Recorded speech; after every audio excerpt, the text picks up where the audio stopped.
Good evening, folks. This is Chi Baker from Street Tactical Integrations here in Portland, Oregon, and we offer internal and external martial arts for self-protection. There's a lot of comments on people doing Silam Tao, talking about elbows in when you're doing the form, and no one ever really talks about what they mean by elbows in. So I'm going to give you kind of my reasons why I talk to people about elbows in. So start off the form. Of course, everybody has their own applications here, right? Okay, so we talk about elbows in. So a lot of times when you see people doing this form, their elbows are out. And again, I don't want to judge anybody on their practices, but I'm kind of curious in terms of what they think this is for. It's not just a formality. The entire form of Silam Tao all has applications from the very moment you start.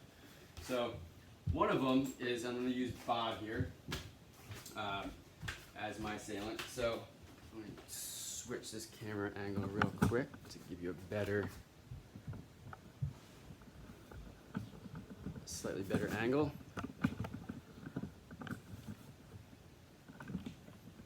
Okay, so if Bob is my assailant, and let's say he's doing a bear hug, okay, and I flare my elbows out. See how I'm not affecting Bob at all? If I bring my elbows in, right, then all of a sudden this movement starts to make sense. I'm elbowing and actually being able to connect with Bob, versus if my elbows are out, it has no purpose in terms of the movement. So elbows in helps develop that skill of being able to hit somebody who is coming up from behind you. Okay, so whether it's a bear hug, rear naked choke, something else, is that if you bring your elbows in when you do the form, is that you're going to be able to get that strike in. The other part about elbows in is how you're connecting your elbow to your hip, to your structure. And so if I'm doing something like a Tan Sao and my elbow's out, it's not connected to anything. There's nothing behind it. There's no structure behind it. There's very little connection to my hip. I bring that in, and all of a sudden my elbow can be connected to my hip, can be connected to my structure, and as I come in, that my whole structure is able to connect to that. And now I have a significant amount of power, but also structure behind it versus just the power of kind of some of my shoulder. So when you're doing the form, right, is that when you're doing that Tan Sao, right, you want that elbow coming in. But a lot of times people will do their Tan Sao and they'll have their elbow out. The same thing with our punches here is that elbow comes in, right?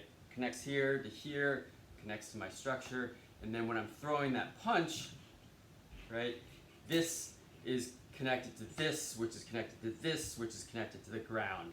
And so I'm getting my whole structure into that punch, versus if I flare my elbow out, right, there's, as you can see in the video, there's nothing behind it. There's no connection, right? I come in here and I start to get connection of the structure, of the muscles, connection to my whole body, connection to the floor. So that gives you a little bit of understanding about when some people are saying your elbows are too far out, get your elbows in, what they might be giving you feedback about. Again, a lot of people, they give those feedbacks, they don't give any context to it, so it's hard to learn and understand what that is.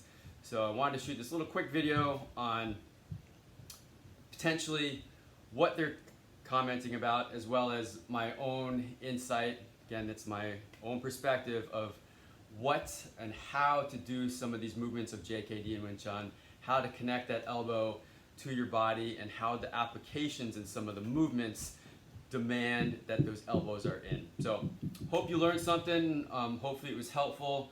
Again, trying to help the community out so that we can all grow as a community, martial arts community, and really promote self-protection and the healing aspects of martial arts.